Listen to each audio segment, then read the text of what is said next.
First of all, everybody, welcome. SBP Partners meeting, and here at LaSalle Hall. And I'm going to first of all do a plug for Margaret Ferrand, who runs LaSalle and manages the halls upstairs and downstairs here, doing all kinds of events through the church. So again, think about your business if you're looking for a place where you want to have some sort of function. I know Hyde does our Christmas luncheon upstairs now. We've stopped doing it in the back of the plant. It's just so much easier. We bring everybody in here and then move them out. So it works fantastic. But big plug for Margaret and LaSalle Hall. Next, I'd like to, recognize the fact that we actually had a business open today in town, and Hope's Scoops, which is part of the Center of Hope, opened up a new ice cream shop in town. Finally, we have ice cream back in town again. It's down on Foster Street, and it's a brand new location. They've renovated the whole building down there, and they've got picnic tables and parking, and it looks pretty good. So if you're interested or whatever, take a stop by and have something to eat. So Scoops of Hope. Okay, all right.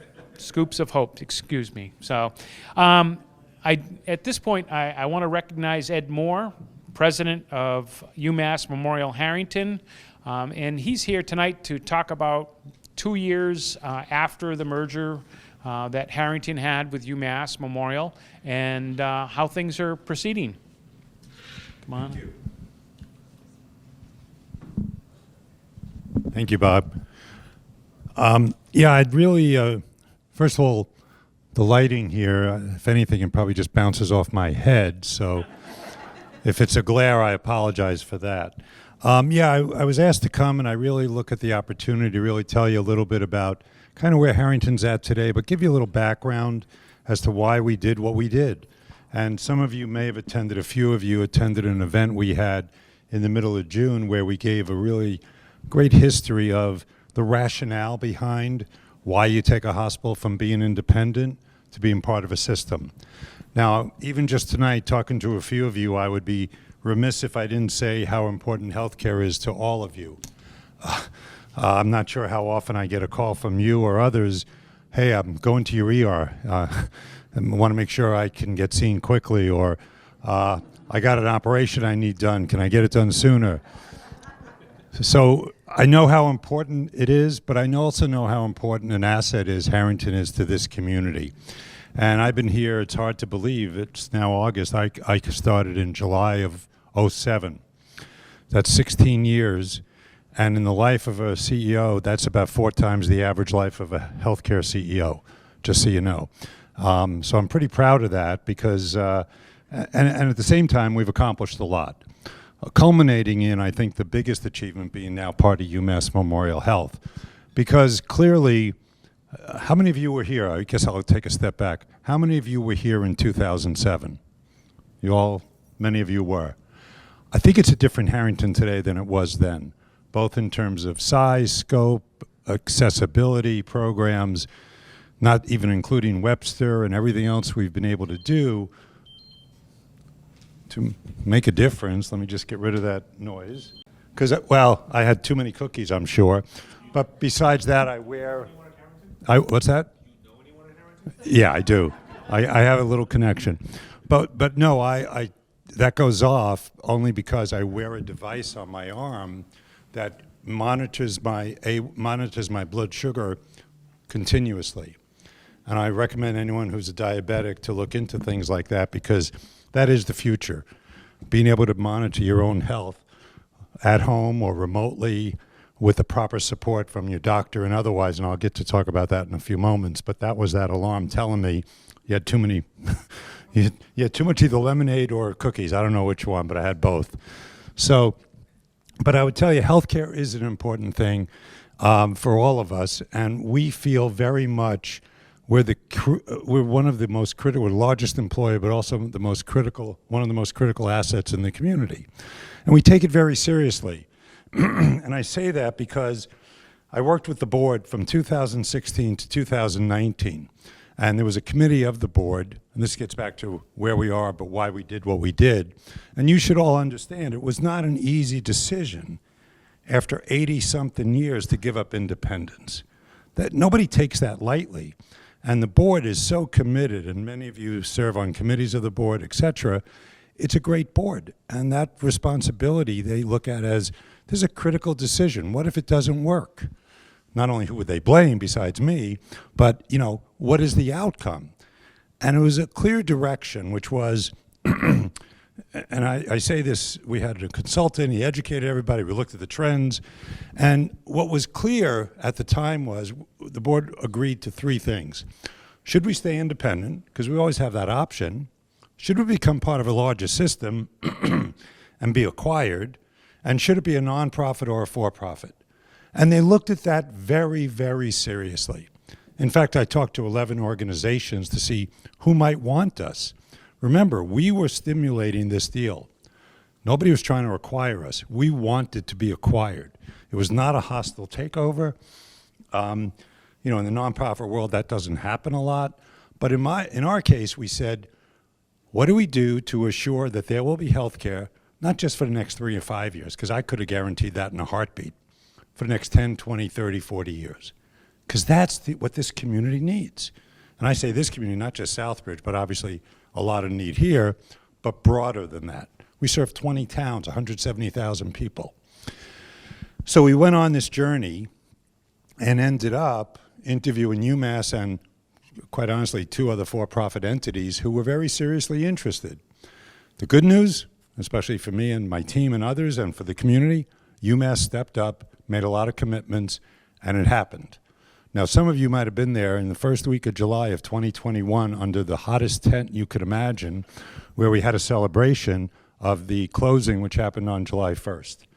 And, I would say when you get married, what's the phrase? Wait a couple of years, see how it's working out, past the honeymoon period, right? Well, I can honestly tell you, we're past the honeymoon and it's still working out. And I think it's going to continue to work out really, really well. One of the things along the way that you get when you do an agreement like that is, what are the commitments? And commitments are important.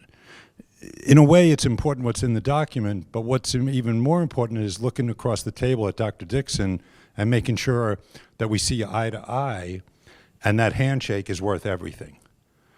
And by the way, this is during COVID. I don't know how many handshakes we did, but it's important that we're on the same page. Now, the beauty was, when you look at what UMass's mission is and who they serve, they have a high Medicaid population just like we do. They serve the underserved. And they take all comers. They're not St. Vincent's, which is a for-profit, and let's just say is more cautious about the payer mix they have. I'll say it in that manner. So with all that being said, we were marrying the right party to acquire us. And I don't want to use the word merger because it really was an acquisition, and there is a distinction. We're the small entity going into a very large system. Just to give you a sense of numbers, since you're business people, Harrington with its physician group is a little under $200 million of revenue. UMass right now is about $3.8 billion. So it's a sizable organization. Now, with that comes good things like access to capital, investment. With that comes bureaucracy and slowness in decision-making sometimes. And if Eric was here, I'd say that to him as well. But in the end, I think we've forged a great relationship and made progress. So back to the commitments. They made commitments around services being maintained. They made commitments about capital. A key commitment that you'll see in about 2 months is the commitment to install a new electronic medical record. If you go up to UMass, if you go to Boston, you're probably on an Epic system, and it's called MyChart. When you look at it, it's fantastic. It serves both the hospital and the doctors, so everything is there in one information system. Right now, and it's a struggle for us, and we've had this, many community hospitals would, we're on Meditech for the hospital, and we're on Allscripts for the physician offices, and then the privates are on their own systems. When you add all that up, guess what? They don't talk to each other. And if you get a lab test or a result, an ultrasound or a pathology report, it may not get to the doctor's inbox in his electronic record like we hope.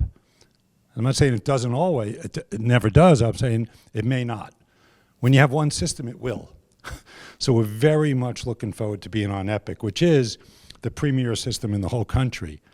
And by the way, that alone is costing UMass, not us anymore, because I gave them all of our investments and all of everything we had, but it's costing UMass $50 million, $50 million. Not a small commitment to take us on. In addition, they committed to building out a new psych unit in Webster, another ICU to replace the one we have, which is super old and needs to expand. We'll learn that through COVID, and a whole bunch of other equipment. So we have all new beds. We have new medication machines on the floors. We have monitoring equipment that I would be quick and honest to tell you, we probably wouldn't have done 90% of that if we stayed independent, either because we didn't have the cash or we were being cautious to hoard the cash in case there was a rainy day, because that's how you have to live. When you're not wildly profitable, our goal is to break even or better, but COVID taught us times can change pretty quickly, right? So you don't want to be in a bad spot, and then you got to get either bailed out or go bankrupt. And hospitals do go under. You all know that, right? Do you all know that? North Adams, Quincy Hospital. There's one in the Lawrence General's in trouble. I don't know what you know about the Haywood Hospital. How many of you know where Haywood is? No? Gardner, north of Worcester. They're in deep trouble. You may hear something soon, but they're in deep trouble. Is that the maternity ward? No, that's a whole nother decision. I'll tell you about that one. Webster would have gone under if it wasn't, if we waited or anyone waited another 2 or 3 months, they would not have met payroll.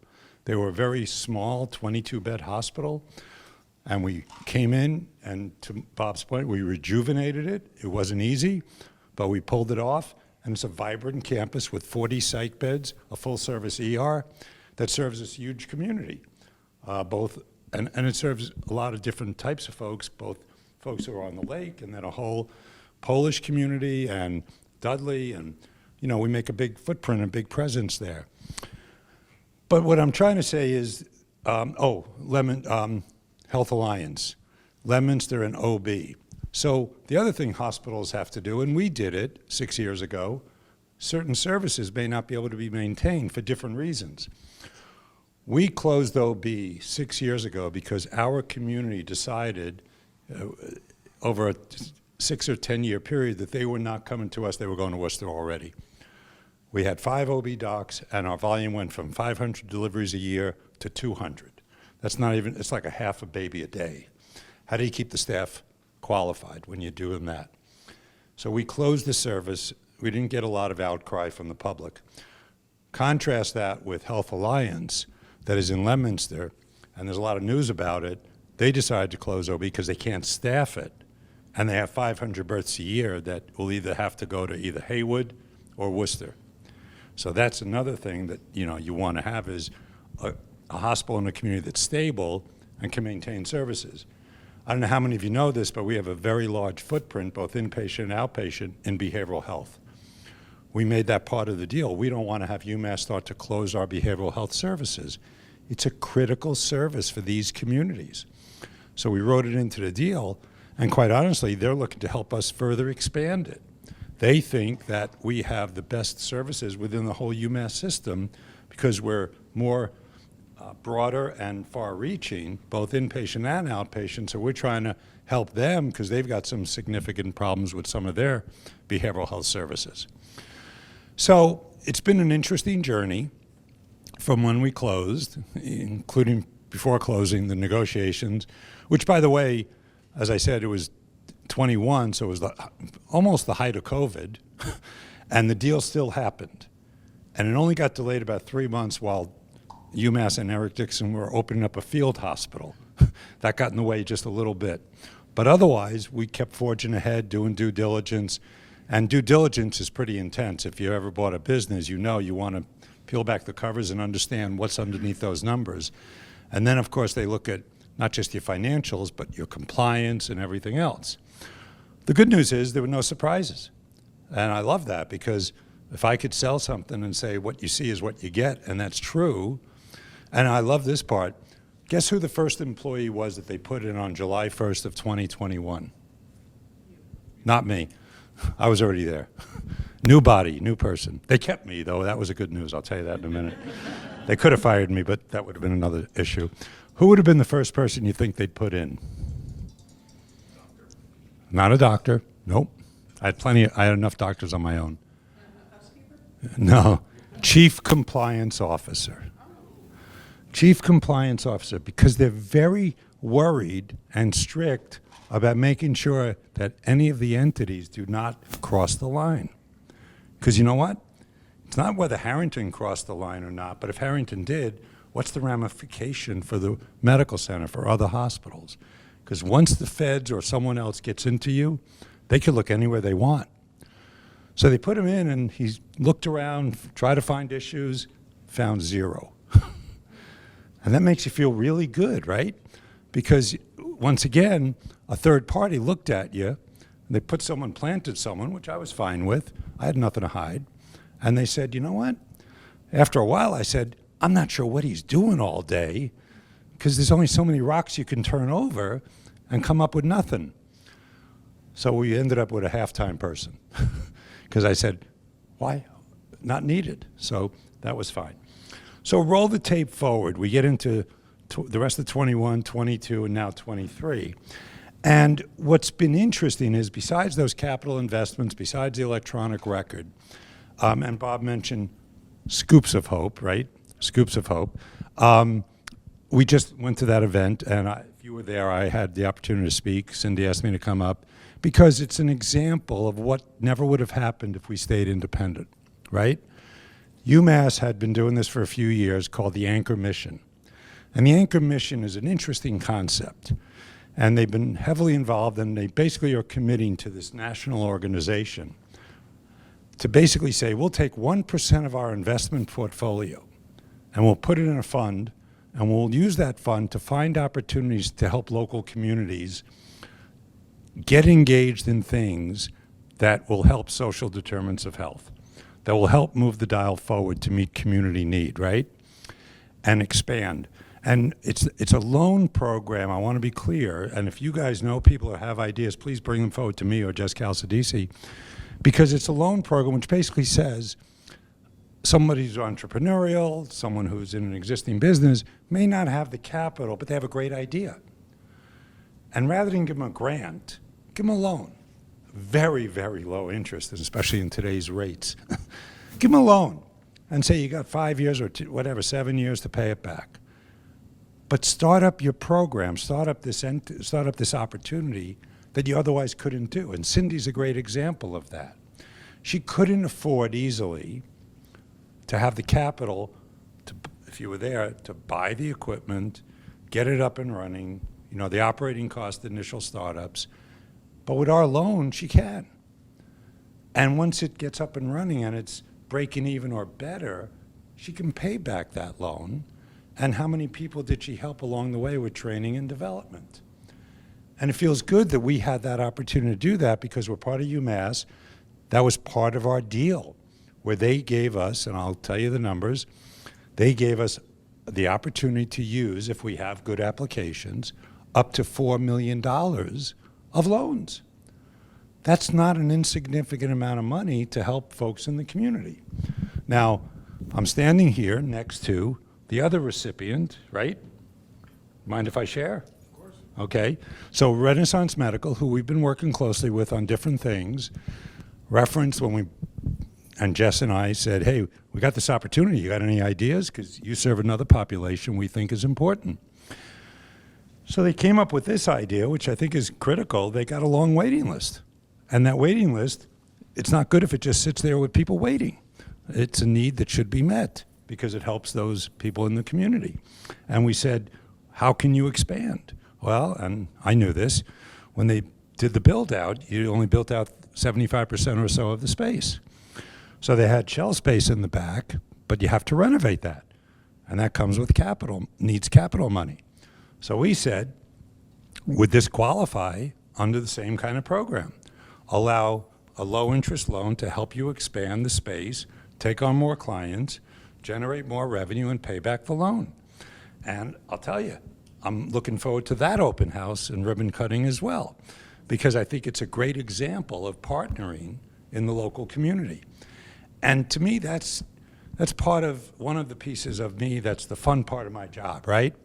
I could be president of the hospital and worrying about day-to-day what costs we have to cut, or are we staffing properly, but I have others to, hopefully take the pain of worrying about that, like Jess and others that some of you. I like to do more of this fun stuff, which is the outreach, the opportunity to make a difference. And I think Harrington is poised more than ever to do that because we're stable, we're not going away. How many of you think UMass will be here as a system 10, 20, 30 years from now? Yeah. Too big to fail, no matter what they do to get in their own way, right? They're not going away. They're the biggest thing in Central Mass, and the state won't let them fail no matter what happens, even though they're independent of the state. So we hitched our start to the right partner, the right owner, and they treat us well because they know we're doing the right things in the local communities that we serve. So another example, and this will be a pitch. Any of you know anybody who's severely depressed? Anyone know anyone who's severely depressed? Not yourselves? Okay.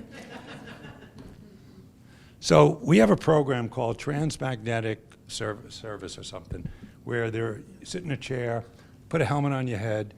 It uses magnets to influence your brain and helps you with depression if you have failed on certain medications. Well, you know what? We've already started it. We've done it for 6 months. We probably have 50 patients that went through it. The results are astounding. And that's a program that we hope to grow like crazy because it's really valuable to the community. And we think it's really something that as we get out there more, we want to make sure people are aware of. But that's another example of where UMass is happy that we're expanding our services. I told you about behavioral health and their commitment to that. I would also say, as we go on Epic, you should be aware, it may be a little chaotic October 1st, where people are learning a new system. It's a big undertaking. And then 3 months later, we're also going on a whole nother system called Workday, if any of you are familiar with that. It's basically everything that's not Epic, like human resources, payroll, finance, accounting, and supply chain. Whole nother transition there. So we're going to be going through a lot in the next few months. But I'll tell you, the staff are looking forward to all these changes. We're also integrating our physician group into the UMass physician group, but obviously they still stay local. As I said, they've wanted me to stay and my senior team to stay, so it's been very seamless in the whole process. And overall, I would say, if any of you have ever been through an acquisition, they don't always go very smoothly. This one has. And it's long enough now to know that if it was going to be a problem, many issues would have perked up. So I want to really share that with you, but I really want, if any of you have any particular questions, to don't hesitate to ask me, because I really think this is a great opportunity for me to tell you anything, any rumors you've heard, anything on the inside you want to know. One other big project, I may have said it earlier, is the ICU. I think the ICU is 70 years old, so we've gotten our money out of it. It's 6 beds. We're going to make it an 8-bed ICU. Actually, it's a great example of, we closed OB 6 years ago. Half that floor will now be a new ICU, which is a great repurposing of the space for a current need. So we're excited about that. I'll pause for a moment before I close. Any questions on anyone's mind? Anything, unless you need like an orthopedic surgeon? Yeah, it's a great question about workforce. We have experienced staffing shortages in certain areas more than others. I could tell you up until a few days ago, we were very fortunate because in the peak of COVID, nursing was the biggest problem, right? And everybody would talk about how many travelers they had in nursing at exorbitant rates, okay? Which isn't good for your financial health. So what we ended up doing was we hired more LPNs. We did a lot of other creative things, and I give Jess and my VP, Chris Kniff, a lot of credit for this. And we went on a recruitment tear and did really well. Now, keep in mind also, and I don't know, I assume, we're still, and still to this day, not unionized. which is another feat, especially 2 years after you join UMass, since many folks there are several unions there. But we today, as of actually a week ago, we had 0 nursing travelers. Other hospitals within the UMass system, Health Alliance had 100 travelers. The medical center still has 300 to 400. I can only tell you I feel blessed about having not a union and no travelers. It's a great solution for us.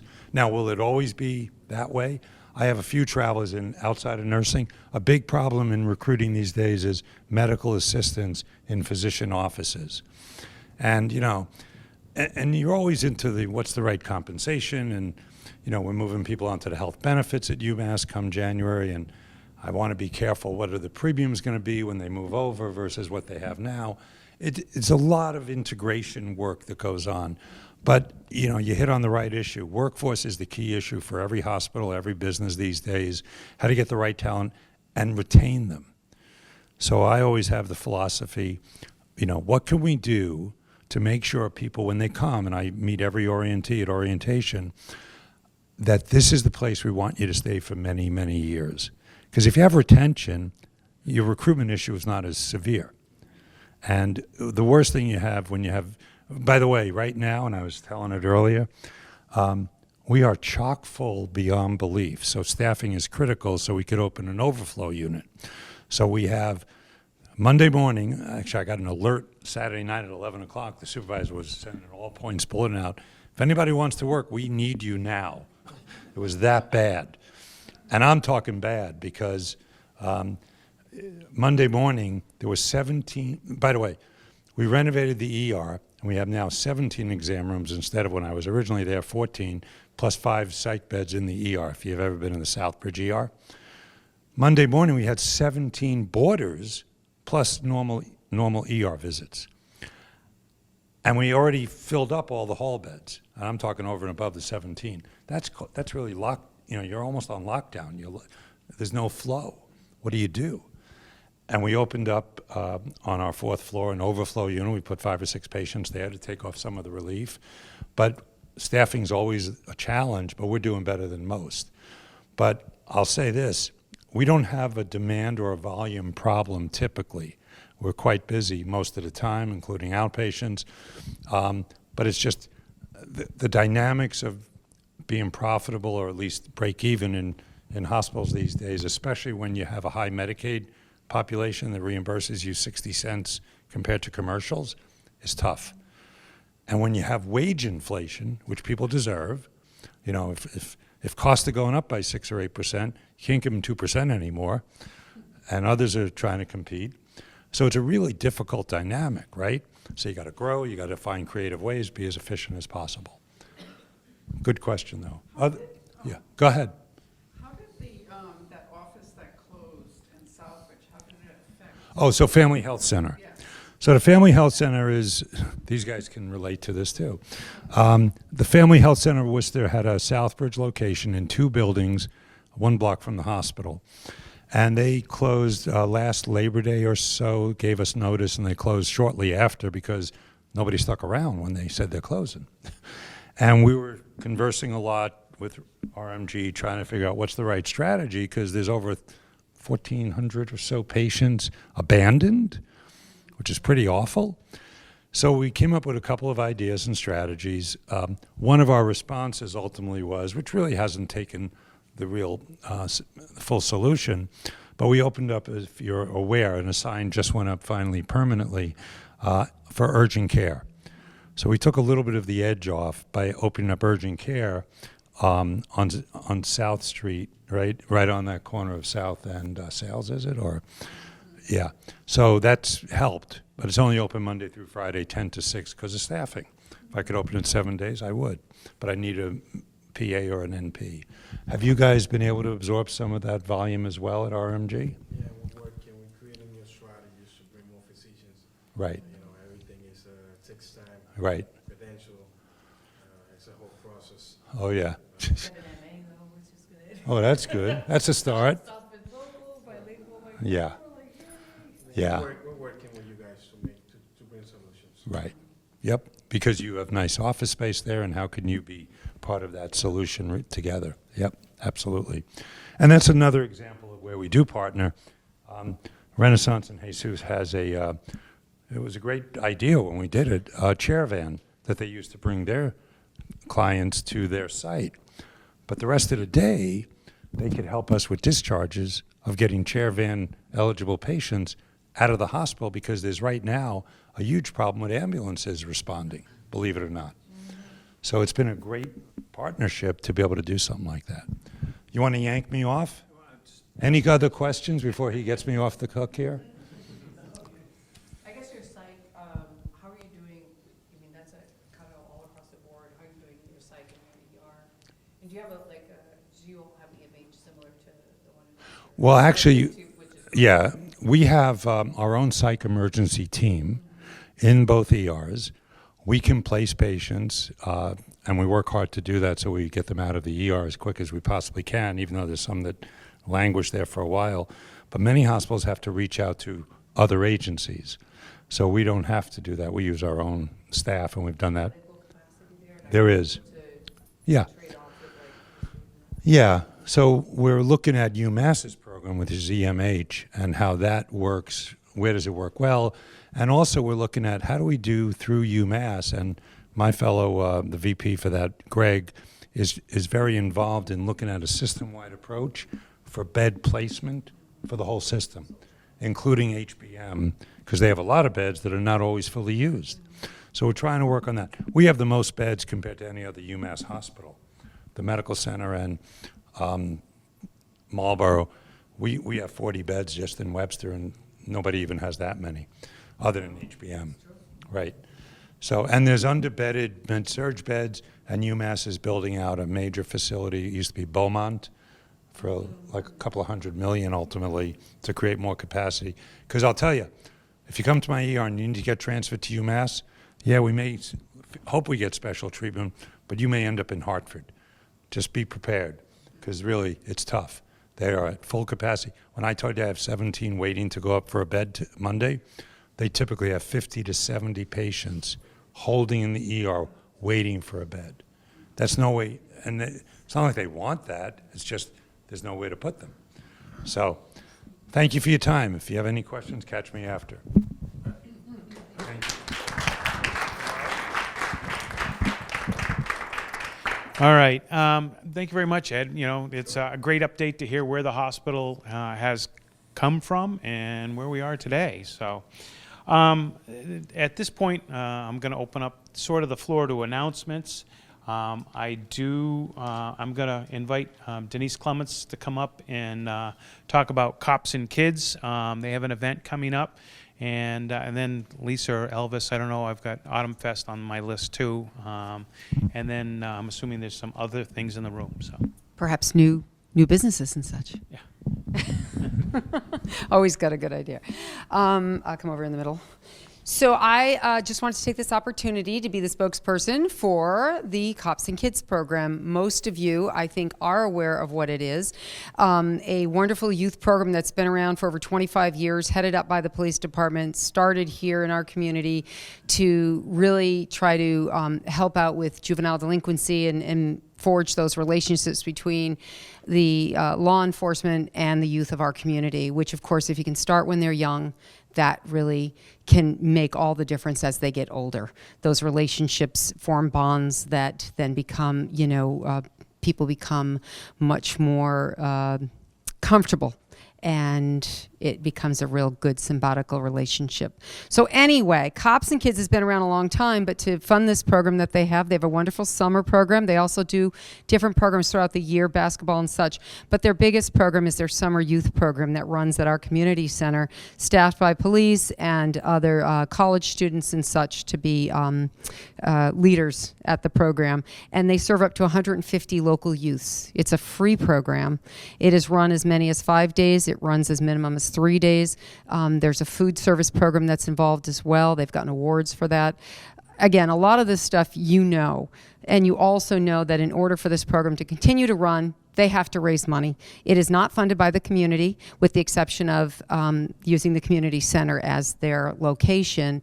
It is funded by generous donations from the business community, the regular community, everybody, their brother, sister, mother, father, whoever it is you want it to be, can help to make this program continue for the youths of our community. So one of the big fundraisers is their golf tournament. And when I saw it come across my desk, as usual, because Deputy Chief Jose Dingy heads up this program, and we have partnered for many years in helping him. Personally, I found that it to be a very gratifying thing to be a part of this, no matter what part you play, large or small. So there are opportunities. First off, you could just be in the golf tournament. It is happening on Friday, August 25th at the Heritage Country Club in Charlton. They do a great job up there. You get a wonderful meal, you get your breakfast stuff, you just have a wonderful day. There are many opportunities. You can just be a golfer. No problem. Just come on and support the cause by being a golfer. Tell your friends, family, become a foursome, whatever. Or you can have a sponsorship opportunity. Again, many of you know about these things. Whether you want to be a sponsor who gives a check and becomes a gold sponsor or a silver sponsor or a bronze sponsor, you can do that. You want to sponsor a hole, get your name on a card, buy a hole for a little less money, you can do that too. You want to give something, some swag for the bag from your business. We are always open to that, and somehow my garage becomes a swag bag factory the week of. So if there is something your company makes or your company just has with your name on it even, we can get it in the swag bag. So if you would like to do something like that, contact us, contact Deputy Chief Dingy. You've got an idea of something you'd like to donate, you want to actually be a funding donor to the swag bag or to perhaps to their raffle tables that they do. There's so many opportunities to give and to participate, or just pass the word along to somebody else who might be interested in helping out this program. We would appreciate that. I am leaving there's some forms over there that have a lot of the information. Again, it's Deputy Chief Dingy, Jose Dingy at the Southbridge Police Department, who is in charge. The program is going on right now still at the community center. You can certainly always go and take a look. They love to have involvement. Some businesses have actually been part of that program. I just want to say, coming in and teaching the kids, this is not just summer camp. I just want to point that out. Summer camp, they come, they play basketball all day, and that's great. This is an opportunity to be tutored. This is an opportunity to hear a business come in and talk about how to get your first job, because the age ranges go from young to old, and there are many different disciplines that can be taught to these kids. Healthcare. Harrington has provided healthcare at times. Come in and teach them about hygiene and different things that are so important that they may not know. So this program has an opportunity for all of us, whether it's supporting this particular golf tournament on August 25th or some other way. Be part of the Southbridge Cops and Kids. Make a difference from the youth of our community, because together we can make a difference. Thank you.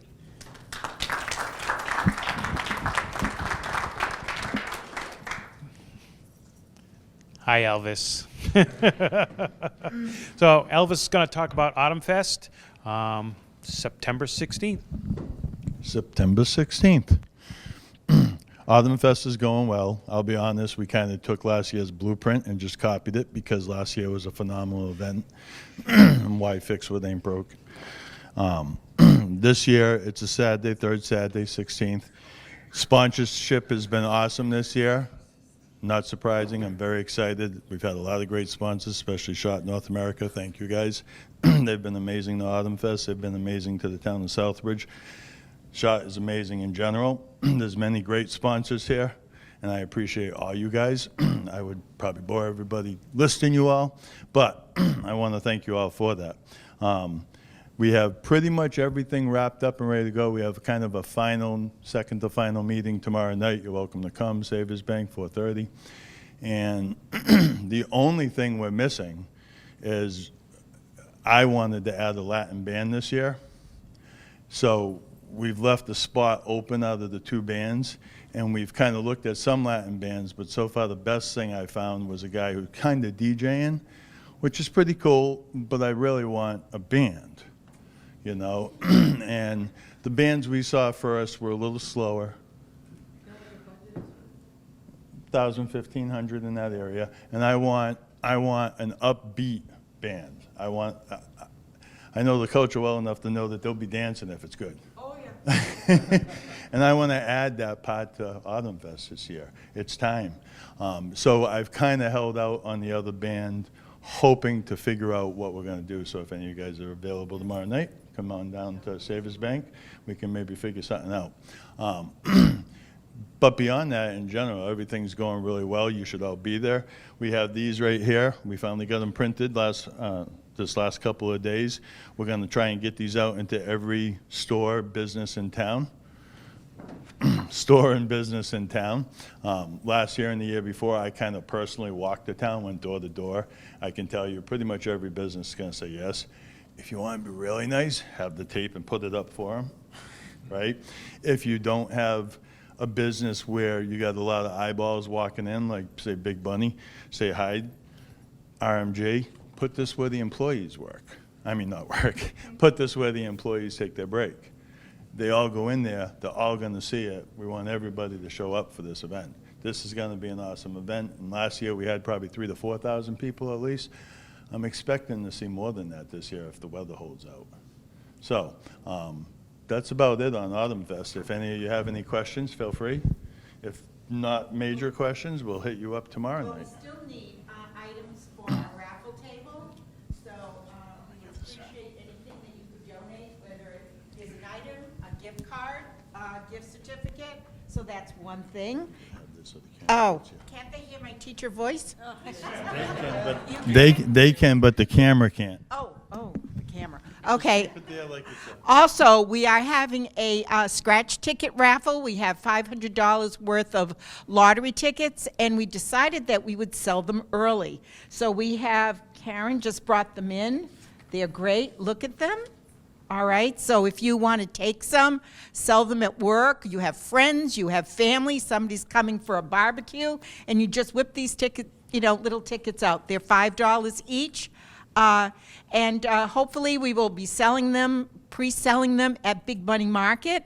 And we are hoping to do it this coming Saturday, but it looks like there's a 75% chance of precipitation. So Ellis, I think we're going to need you a week from Saturday. We're going to have music, we're going to be selling tickets, we're just going to have a great time, all right, at Big Money. So, items for our raffle table, and if you want to take some tickets to sell for the scratch ticket raffle, that would be great. Oh, they're $5 each. $5 for the raffle tickets. Thank you. Okay. Thank you. And that's about it. Any questions? By the way, our music guy for Autumn Fest is going to be Ellis. Yeah. He's saving us a little cash. Call it in-kind donation. Thank you, sir. And I think it's going to be an awesome event. So tell everybody now. Get everybody hungry for this, and we'll see how awesome it turns out. We have plenty of food that's going to be there. South 9's supposed to be there. The taqueria is supposed to be there. We got both of the trucks from town there. I think it's going to be awesome for both of them because last year all the food sold out. Johnny Hot Dogs is going to be there. I'm going to be there. Well, I'm going to be there running the thing. She's going to be there running our booth. Hopefully we get that shaved ice guy that was there last year. He had a line. Oh, it was amazing. And we also have Susie Q asking to come back. We have another kind of high-end ice cream person that's going to be there. And the vendors, I don't know the number on the vendors right now, but I know we have a pretty good quantity of vendors. I expect it to be a nice event. The only thing, like I said, I want to do is wrap this up, hopefully tomorrow, by figuring out a Spanish band. Partner table. Oh, yep. So at the event, if you're a partner and if you're a high sponsor partner, you're going to end up with your own table. For those partners who aren't high sponsors, such as myself, we end up having a discounted table because we're members of SPP. And for those vendors and food vendors who are not members of SPP, they probably should because there's all kinds of little perks that do come with it, such as saving $15-20 on this event. Oh, gold, platinum, silver, and there's one more. and bronze. Shot is the top at 5, and then, The entry level, if you will, is 100, yep, that's me. and everything. And then platinum is 25. Platinum is 2,500. Gold is 1,000, and then silver is 500. And then I think bronze is 250. Right? Sounds about right. Anything else? So Elvis, could they sponsor the Latin band perhaps if somebody wanted to? It could. That's what I was saying, maybe we can sponsor the event. We can get some. Could. Like in front, Yep. just need to confirm it by tomorrow. And make sure Ellis can handle the music. The We were looking at like 12 to 2. 12 to 2 was the available time. 12 to 2 is the tentative spot, yeah. So will be one set, 45 minutes to an hour, or? Almost 2. Almost 2 is what we'd like, yeah. But they can do an hour. They can do an hour. We'll take it Do for an an hour, hour. we'll fill the other hour in. Yeah. But you can do 30 minutes, or do 2 sets, 30 minutes, then put like music, regular music, and then they can play Another one, 44 yep. minutes, like that. Yep. And if you know any dancers who just want to perform, bring them on in. That would be great. I'm sure if you get the Music, we'll have the So dance. what's the date? What's the date? September 16th, third Saturday in September. Is it Saturday? Yep. 12 to 2? Oh, we bring dancers. We're gonna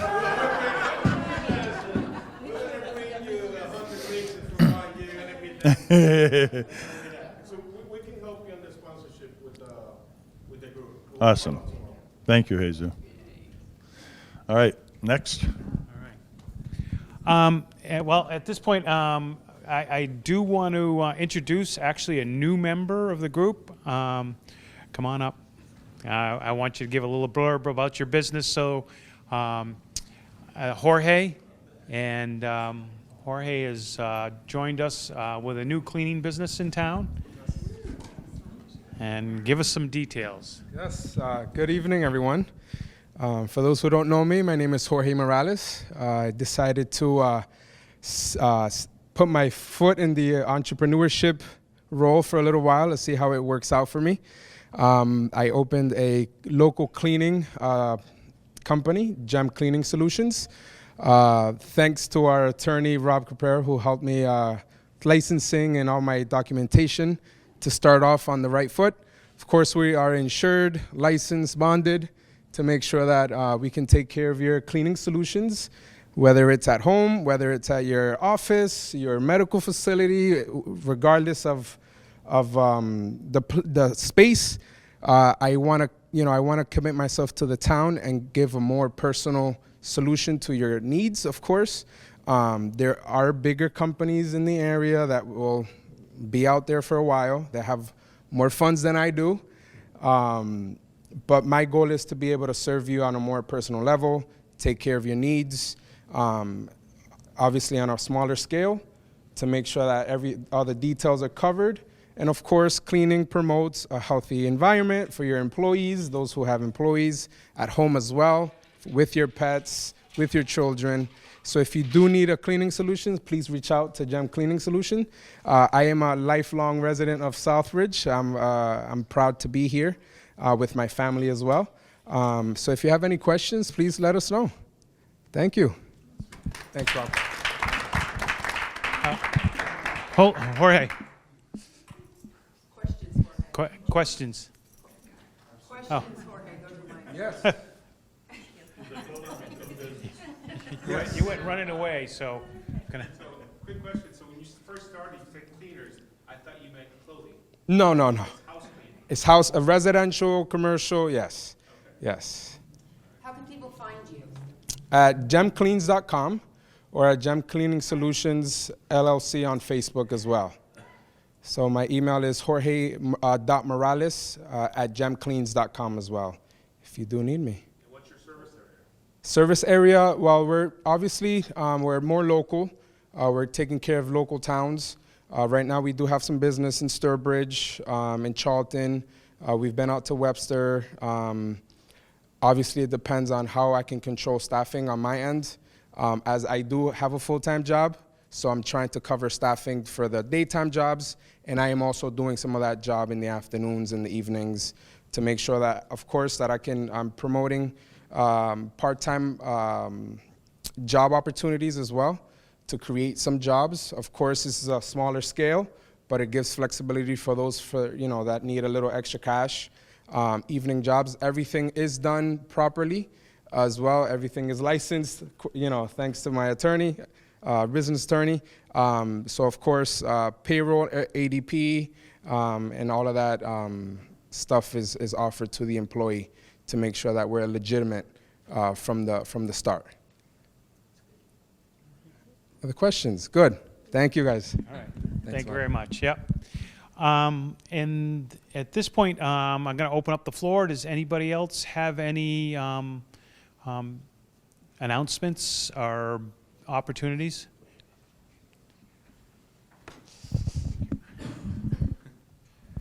Hi, Jerry Maldonado from Quinsigamond Community College here in Southbridge. So I still have that program, Bridges to College. It's actually starting next Tuesday. I have a couple of seats available. What that is adults, mainly over 20, who are considering going back to college. This is a way to get a refresher in math and English. It's free of charge for the program. It runs from 9:30 to 2 on Tuesday, Wednesdays, and Thursday. We even give you a free lunch from Elvis and Karen's shop from the Southbridge Coffee Roasters. They were the ones that provided lunch last year, and they'll provide lunch again this year because everybody was very happy with that. And then you can still enroll for the fall semester. I have about 20 classes available in Southbridge, quite a few biology classes and a few others. Basically, as I mentioned before, we try to do the first 30 credits, so all the prereqs that you need for just about any major, you can do it here in Southbridge. And before I give the mic back, I'm going to introduce Dan Pear. He's the new principal of Old Southbridge Academy. He just started July 1st.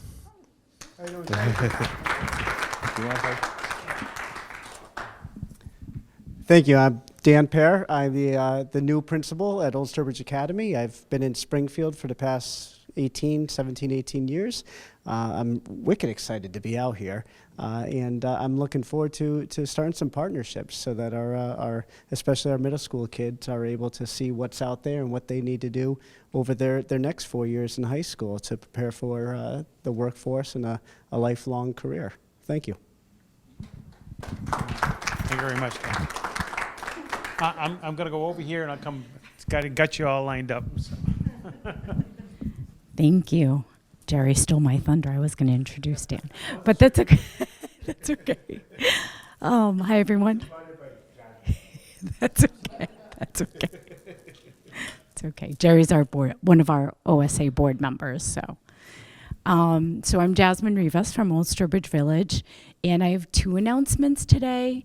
We have a multimedia play, the first of its kind, at Old Southbridge Village called The Not So New Englanders. That was postponed from a couple of weekends ago that we had a tornado warning. So that will be Sunday.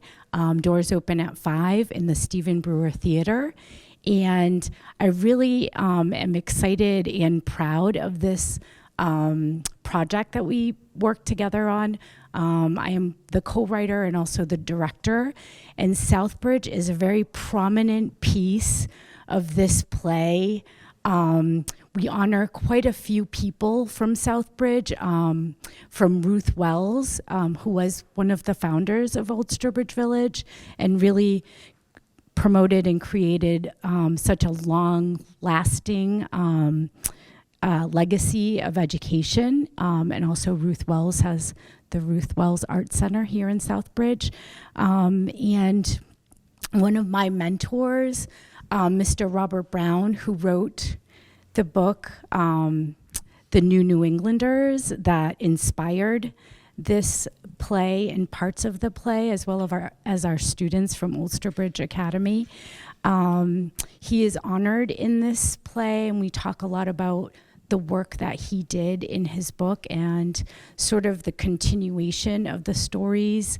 If you've ever read the book, it's about all of the different immigrant families that came to Southbridge. And that book was one of the first times that I ever saw a Puerto Rican family represented in a book, and it inspired me to become a writer, just like Mr. Brown. And we have, I don't know if people know DJ Pooh, that's how everyone knows him. But he is one of the interviews that are featured in this play. And if you watch any of this interview, there wasn't a dry eye in the theater. It is an incredible story, and he shares about his journey coming here from Laos, and really such a tribute to Southbridge and our history and our future. So please, if you can make it to this event, it is Sunday at 5:15. And like I said, it is sort of our, it incorporates a lot of different communities, but Southbridge is obviously near and dear to me, and this is a tribute to our community, and I would love to see as many people there. Tickets are $10 for members and $12 for the general public, and you can purchase them at the door. So my second announcement, we're starting this amazing program at Old Sturbridge Village. If you've ever heard of AmeriCorps, thinking about like the Peace Corps, but more national service.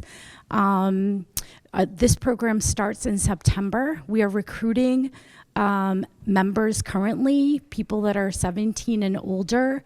The requirements are that they have to be U.S. citizens.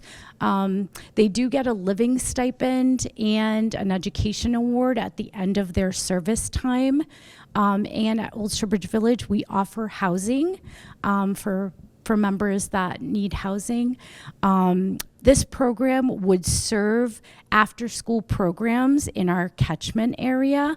So our community-based educators, which are the members, would go into after-school programs and deliver history curriculum, tailored from Old Sturbridge Village. And so it's a really unique opportunity. If you have after-school programs that you're running, we'd love to partner with you as a host site for our educators to come into your program. But if you have anyone, like a recent graduate, a college student that's taking a gap year, or someone older that is switching careers, this is a great opportunity for, many different kinds of people who are looking to do some service work. So that's it for me. Thank you. Thanks, Jasmine. All right, Mary, I'm going to hand it to you, and then give it to Ellis afterwards. Yep. All right. Hi, I'm Mary O'Coin. I'm with the United Way of South Central Mass. I have a couple of announcements. One is most recently this summer we have granted through the ASAR grants about $106,000 to local summer programs, and we are doing something at OSA, I was there yesterday. We have a big summer step-up program at Burgess. They've received about $100,000. We have things so that was a separate grant, so it's $200,000 we've awarded this summer alone.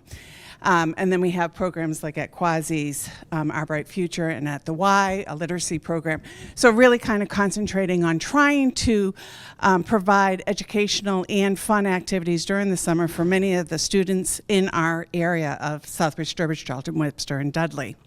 So that being said, that's our summer funding that's going on. And as of Monday, our grant opportunity has opened again for school year.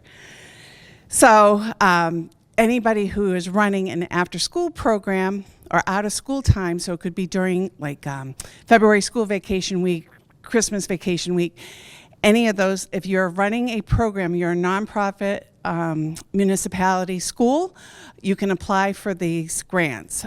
So that is open. If you have any questions, you can reach out to the United Way of South Central Mass, and I'd be glad to direct you to the website to make your application.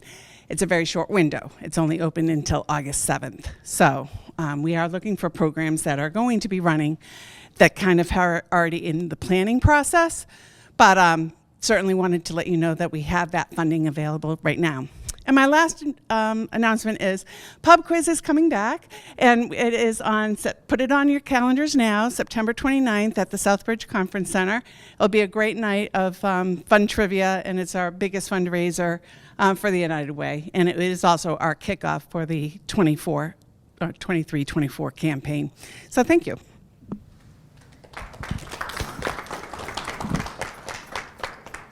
All right, Ellis Cropper, New York Life and Financial Services. New to Southbridge, only been here for a few years and didn't really know about this town until I hosted 2 exchange students this year and last year.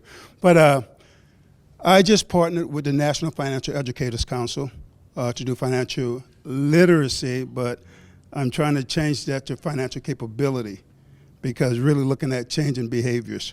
So what I'll be looking for in the very near future, if you have an entity and organization that's looking to bring financial capabilities, get in touch with me. I have resources for you at every grade level, from pre-K all the way up to adults, and and also be looking for a venue in the community that's looking to host, so I can come in and teach financial literacy for 15-year-olds and adults.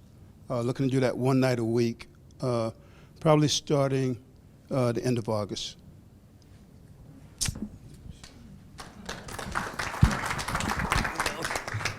Let me get out of this way. Camera can see me? Hi everyone, Kwasi Achapon with Our Bright Future. You guys probably get millions of emails from me daily. Our STEM into Sports summer program just kicked off. We are averaging about 45 to 50 students a week. If you know anyone from the Southbridge area that might be interested, we have scholarships available. If they could pay, it's $150 for the camp.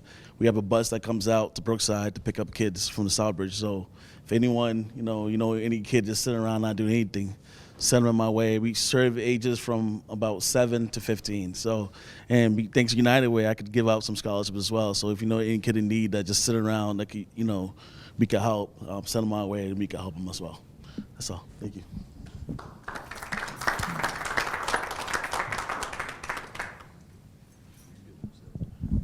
Well, anybody else?